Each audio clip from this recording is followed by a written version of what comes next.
Hi and welcome to another MasterThatGear video. In this video we're going to be looking at an ENGL Savage Special Edition head. Now this is quite a complex amp. As you can see in the front panel here, we've got more knobs here than my two amps combined, and there's quite a lot of switches, so there's a ridiculous amount of versatility in this amp.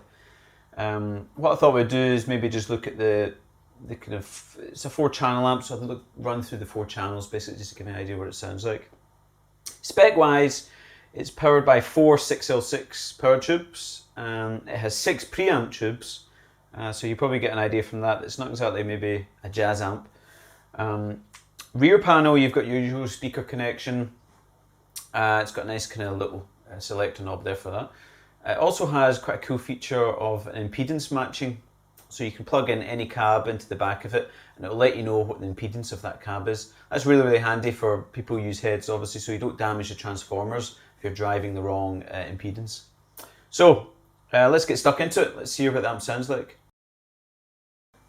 Now all I'm doing here is running my old Hondo Explorer that's been heavily customized, as you can probably tell by the Ibanez neck, straight into the amp here. So this is the clean channel. This is what it sounds like on a bridge humbucker. So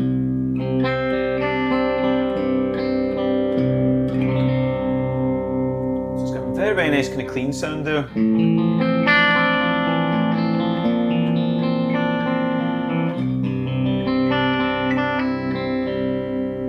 Now at the beginning here we've got kind of gain setting for that, so obviously I've got to increase the gain. The volume kind of goes up in that. There's also a pre-shape button here. Now the pre-shape button sounds to me as if it's adding or boosting the mids. So if I switch this pre-shape off, it sounds like this. So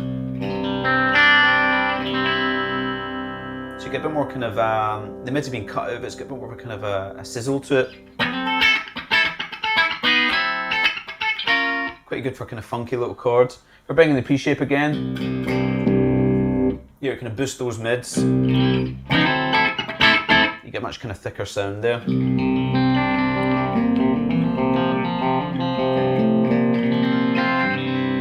Now I'm changing, controlling all the kind of channel switching here using the foot switch, and I can also mess about with the reverb in this. So just to let you hear what this sounds with the reverb. This is with the reverb on in the clean channel.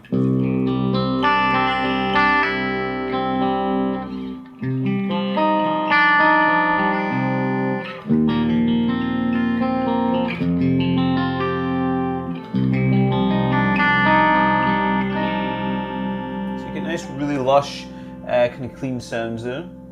I'll just keep that reverb on, why not? Now, the crunch channel, or crunch 1, just adds a little bit more kind of gain on top of that kind of clean sound. So this is what this sounds like.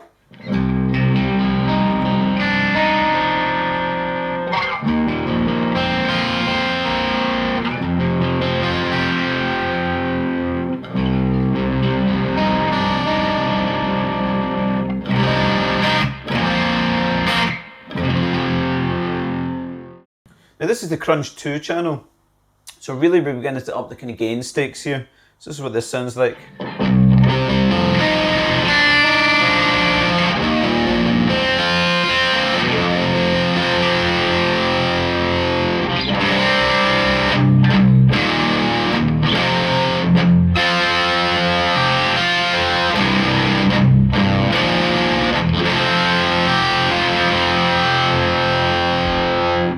You can hear there's a very nice kind of crispness to it, and quite a good clarity in the strings as well. If I was to strum this big kind of chord here, it's got a good clarity and string separation there.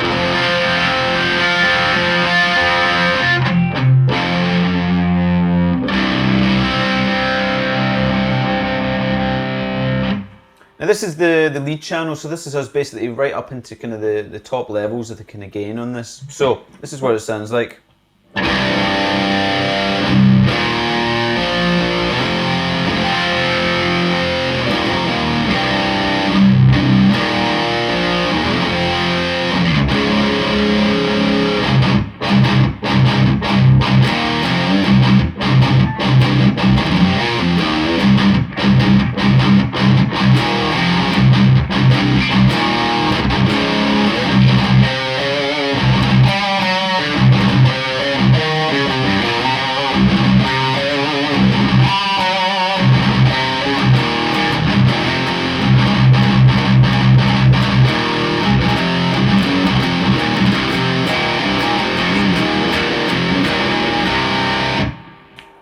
That's a lot of fun to play.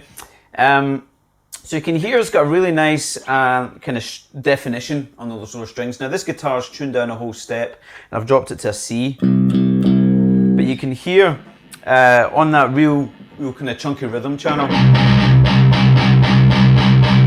got a really nice crisp separation in that, so it doesn't get you know, kind of too muddy sounding.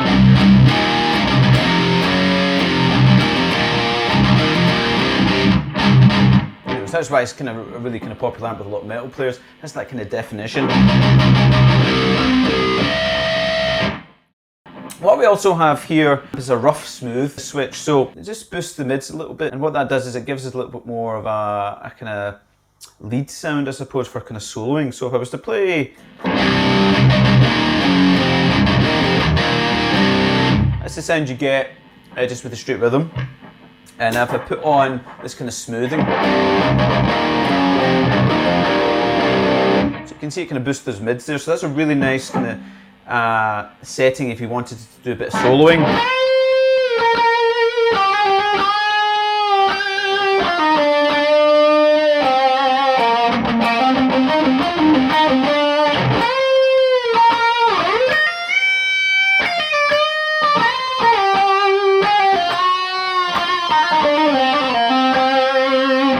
You know, versus if you had it off, it would sound like this.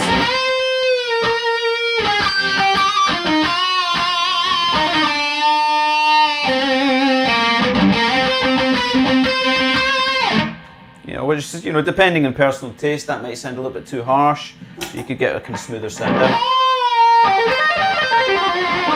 Also live, that would maybe cut through the mix a little bit more because you've got more of a kind of mid-range in the sound. Another cool feature in this amp is it has two different modes. You can run it in pentode mode or triode mode. Now what that means really is you have a half power option, which is the triode mode. So I've been doing the demo so far in pentode mode. So that's, you know, on the clean channel.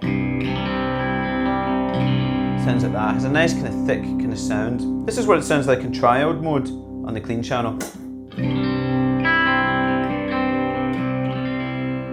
So it just kind of removes a little bit of the thickness, so you get a slightly kind of thinner sound.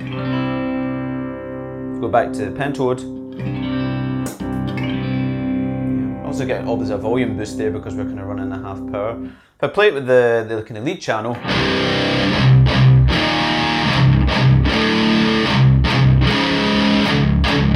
this is it on triode mode.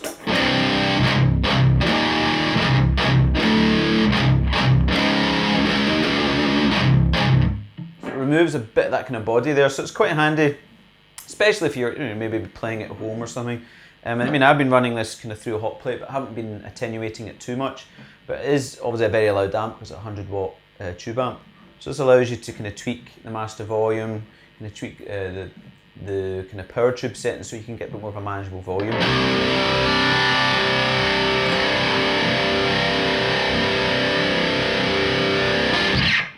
So all in all, this is a pretty kind of versatile amp. You know, I've only really scratched the surface of it here. You've also got, I mean, with each of these 4 channels, you've got 2 separate master volumes, so you could set the volumes differently if you wanted like a volume boost for solo. There's a treble balance thing. You obviously can vary the EQ. There's a separate volume for each of the channels as well. So once again, you could set, you know, lead channel a bit louder if you wanted to use that for soloing and so forth. You know, so there's a lot of kind of scope here. But of course, it is Savage by name and Savage by nature.